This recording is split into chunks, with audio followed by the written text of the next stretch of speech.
is the Australian's chief political correspondent, Geoff Chambers.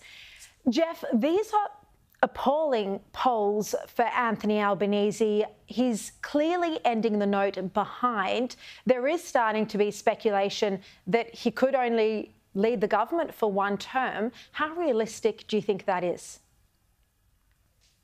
Hi, Sharri. It's not uncommon for governments to suffer a mid-term slump, but the sheer volume and bottleneck of issues and really sensitive issues for Labor around national security and economic management in relation to the cost of living crisis is really biting hard. And a lot of that pressure is and criticism is being directed at the Prime Minister. So those focus groups that you discussed, that's coming up in both of the major political parties' own focus groups. And there's a lot of pressure building internally for some sort of major reset or a restructure in terms of how the government does business. And also potentially there's still some chattering around about the need for a ministerial reshuffle. So I think that the government will get through next week. So they'll wrap up Parliament this week, trying to get through the security legislation. And then next week is the release of the migration review and MyEFO, the mid-year budget update. Then they'll go away over the summer break, hoping that the management of natural disasters holds up, and then they'll just go full court press in relation to domestic issues heading towards the May budget. Yeah. Well, let's just zero in a bit on these new laws for the released detainees that the government is scrambling to pass before Parliament breaks up for Christmas. These are modelled on similar laws for high-risk terrorists. The Albanese government proposing laws that could give the High Court the power to jail the most dangerous among those of the freed immigration detainees. But Geoff, would these laws apply to all of those who've been released after the High Court decision, or just a select few? So this is the big question from the coalition. So they got to see the legislation at 10 o'clock this morning. The legislation has been released ahead of its being tabled into Parliament on Wednesday. We also learned today, concerningly, that the vast majority of these 148 detainees have committed serious violent or sexual crimes. And the question goes to, does the legislation set the bar too high in relation to state and territory courts and judges who will determine, make decisions around detention orders and also monitoring orders? And I think that's the real question mark, is in terms of the Immigration Minister, how many of these 140 cases will be brought and how swiftly will they be done?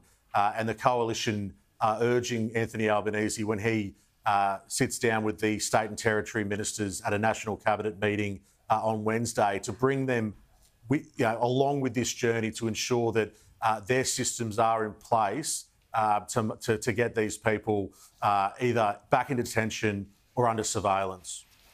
All right, let's have a look at the climate conference. We've seen overnight that French President Emmanuel Macron says Australia should lift its ban on nuclear energy. Here's what he had to say. I hope that you will manage to lift the ban. I mean, nuclear energy is absolutely a necessity to succeed. Yes. For carbon neutrality in 2050. Most certainly. So, I mean, now it's with the control of international atomic agency and with the best possible regulation. I think this is a fair and a good decision to relaunch nuclear capacities. So, Geoff, Australia has supported a pledge from the COP28 Climate Summit to triple global renewable energy capacity, but Australia didn't sign up to the commitment by 22 other countries, including US, Canada, Japan and the UK, to triple nuclear energy capacity by 2050. Does it look like Australia's increasingly out of step when it comes to nuclear? Well, Joel Fitzgibbon, the former Labor minister, is also over at COP, and this morning he posted a long explanation as to why the prohibition on nuclear energy or the ban should be lifted. We've spoken with other senior Labor figures who agree.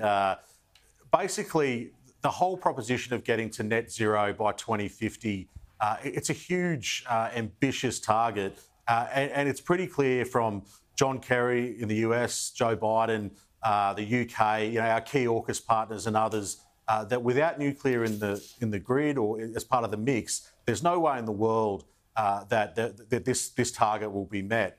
But Ted O'Brien will head over to Dubai tomorrow. Chris Bowen heads over on Wednesday, and there'll be a bit more argy-bargy around this nuclear debate. There's also a debate that Chris Bowen will have to negotiate in relation to a push to phase down unabated fossil fuels, which would obviously have a big impact on Australia's exports. So I understand that we haven't come to a decision as a country. That will happen over the next week towards COP wrapping up on Tuesday.